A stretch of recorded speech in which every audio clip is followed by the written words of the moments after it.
What up, gang? Carolina Jackpot time coming at you. It is Wednesday afternoon. I hope everybody's doing good today.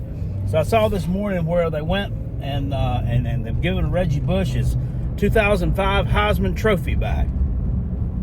Okay, I'm interested to see what people think about that. The overwhelming majority of people that I see, especially from in terms of a sports media perspective, seem to think it's a great thing. I'm not so sure about that. First of all, I don't think that you should punish individual players for transgressions of an athletic department or an entire team. And to me, that's kind of like, okay, so Reggie Bush took some cash, so he took some pay for play back in the 2000s, right? Well, I mean, USC knew that shit was going on, so I mean, I don't know that it was necessarily fair or just back at the time to levy a penalty on him. But I mean, that's what was done back then. That was the judgment, and that's one of the fines that was levied forth, was that he loses Heisman Trophy status several years after winning it. Well, now that we are allowed to cheat legally, name, image, and likeness is a thing.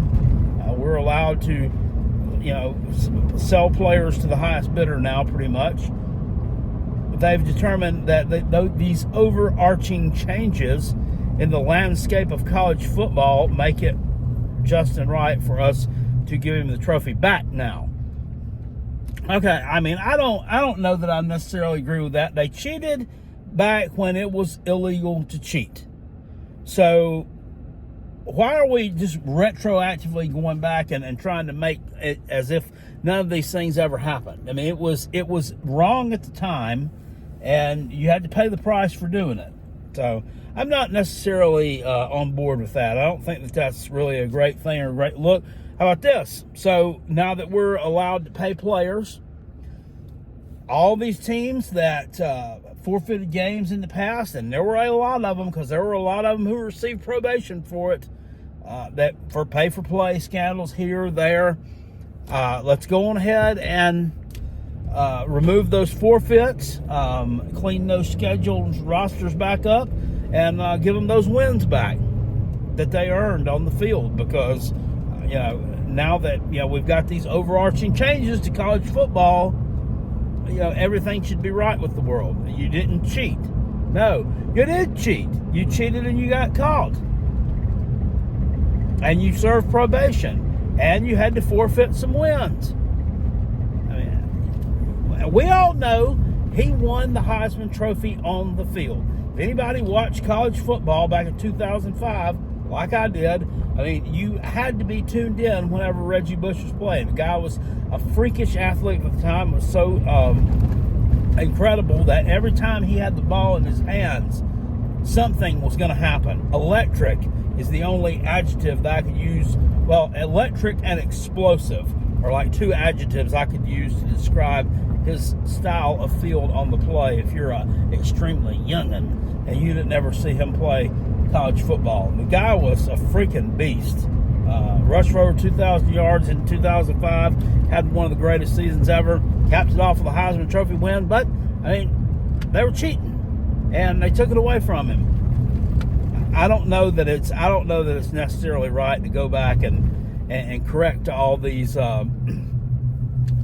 punishments that were handed out years ago before today's rule changes took effect. I don't know that that's right. What about today's rules? It's okay. Is it going to be okay to break today's rules today?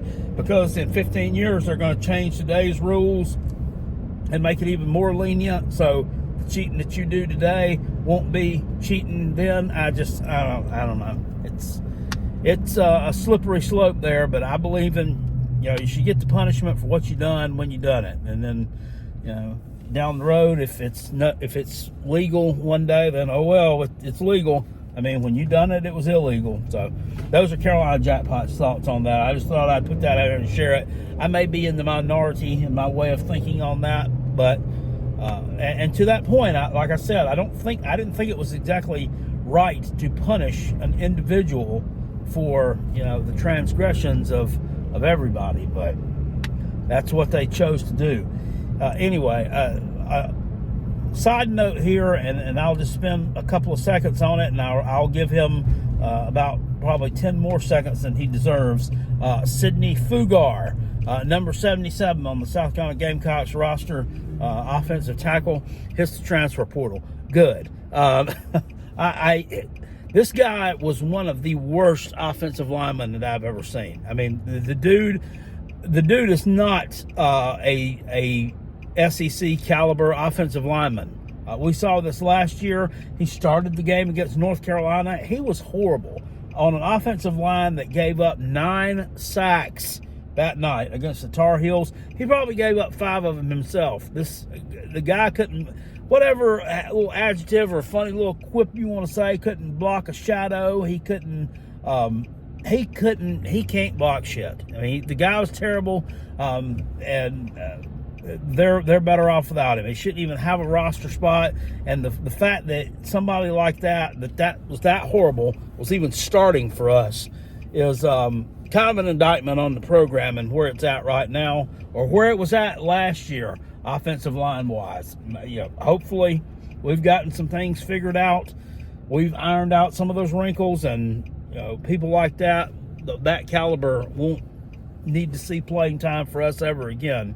But I don't know. I'm not so sold on it. But anyway, he's gone, and he should be. I would have ran his ass out of the damn field. I would have left him in Charlotte is what I would have done. Anyway, I'll see you guys later on. I appreciate it. Peace. I'm out of here. Go Gamecocks. Woo!